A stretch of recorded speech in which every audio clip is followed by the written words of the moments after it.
Hujan di Jakarta ramai dibahas di media sosial karena disebut mengandung mikroplastik, zat beracun berukuran mikro yang berbahaya bagi tubuh. Badan Riset Nasional pun membenarkan temuan tersebut.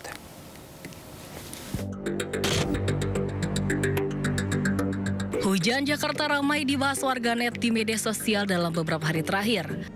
Bukan soal penyebab banjir dan macet, tapi kali ini hujan Jakarta disebut mengandung mikroplastik zat beracun yang berbahaya bagi tubuh. Dalam sebuah unggahan akun Instagram, hujan Jakarta disebut mengandung zat beracun mikroplastik. Reaksi warganet pun memenuhi kolom komentar. Ada yang percaya, ada pula yang menyebut itu hoax. Menanggapi hal itu, Koordinator Riset TMC Modifikasi Cuaca BRIMAPRIN Joko Gunawan menyebut, berdasarkan riset yang dilakukan Pusat Riset Oseanografi BRIN, hujan Jakarta mengandung mikroplastik ukuran 500 hingga 1000 mikrometer.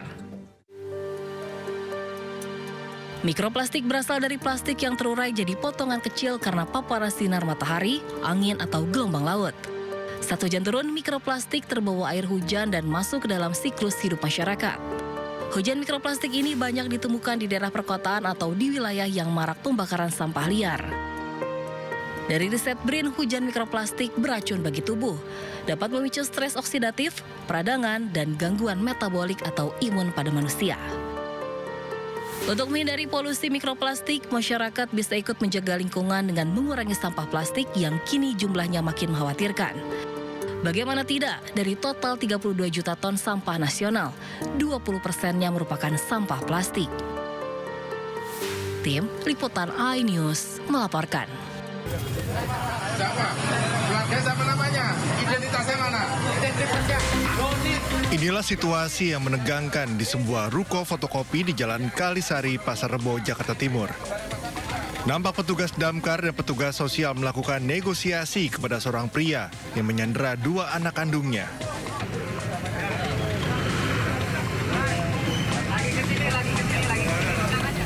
Pelaku mengancam akan menyakiti kedua anaknya dengan menggunakan senjata tajam.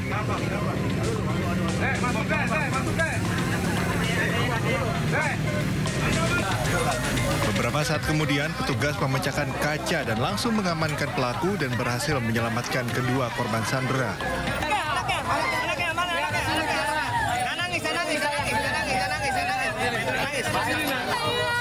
Pelaku nekat menyandera kedua anaknya di ruko fotokopi miliknya karena kerap mengalami halusinasi dan gangguan jiwa. Kedua korban yang berhasil diselamatkan langsung dibawa ke rumah ketua RT setempat untuk mendapatkan perlindungan. Anaknya selamat, nggak diapa-apain kok. Cuman kurung 1 hari, itu dikasih makan sama warga tapi nggak dibolehin sama bapaknya, nggak dikasih makan. Makanya warga pada kumpul itu pada nyelamatin anaknya ya. Pelaku langsung diamankan petugas dan dibawa ke Puskesmas Kecamatan Pasar Rebo untuk memastikan kondisi kejiwaannya dengan pendampingan Dinas Sosial dan Satpol PP. Dari Jakarta, Rio Manik, iNews melaporkan.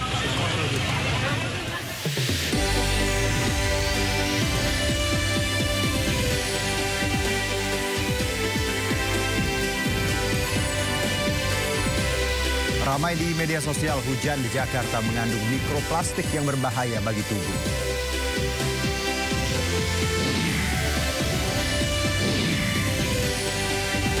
Usut dugaan korupsi Wush, Mahfud MD dukung KPK selidiki langsung tanpa laporan.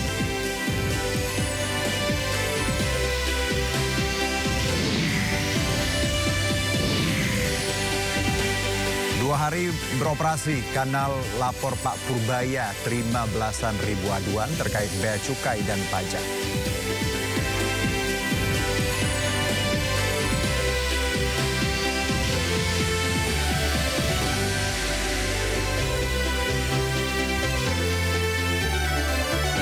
Halo pemirsa, proyek kereta cepat Wush kembali menjadi sorotan dan kali ini bukan soal kecepatan tapi soal utang. Menteri Keuangan Purbaya Yudi Sadewa dan Ketua Dewan Ekonomi Nasional Luhut Binsar Panjaitan sepakat uang negara tak boleh terseret. Tapi berbeda soal siapa yang harus menanggung dan bagaimana menyelesaikannya. Saya Herjino Syaputra, selamat datang di Sido Sore. Hujan deras disertai angin kencang menyebabkan tiang sutet tegangan tinggi di Klaten, Jawa Tengah roboh. Akibatnya bagian kabel menimpa sejumlah bangunan di wilayah setempat.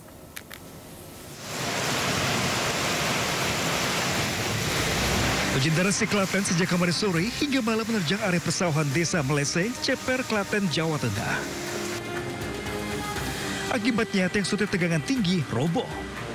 Bagian kabel juga menimpa atap sejumlah ruko yang bertepatan tak jauh dari lokasi hingga terjadi pemadaman listrik. Hingga pagi tadi, petugas PLN masih lakukan pembenahan tiang dan juga jaringan. Hujan angin juga menumbangkan pohon dan membuat sejumlah kerusakan atap rumah di desa Jatipuro terucuk. Sudah listrik PLN.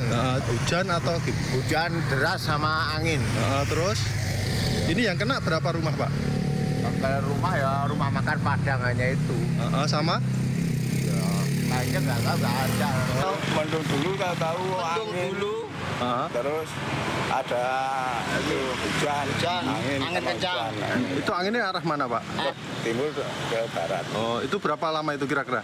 Kira-kira ya setengah jaman. Hujannya setengah jam ya? Sama hujan. Saat ini, pihak Badan Penanggulangan Bencana Daerah Klaten mengimbau warga waspada terhadap cuaca ekstrim yang kerap terjadi. Dari Klaten, Jawa Tengah, Saiful Effendi, iNews melaporkan. Pemirsa, PT KAI Komuter membenarkan adanya kepulan asap yang keluar dari gerbong 8 KRL jurusan Bogor-Jakarta Bogor di Jakarta Kota di stasiun Tanjung Barat, Jakarta Selatan pagi tadi. Rangkaian kereta bermasalah dibawa ke Depo Manggarai untuk diperiksa lebih lanjut.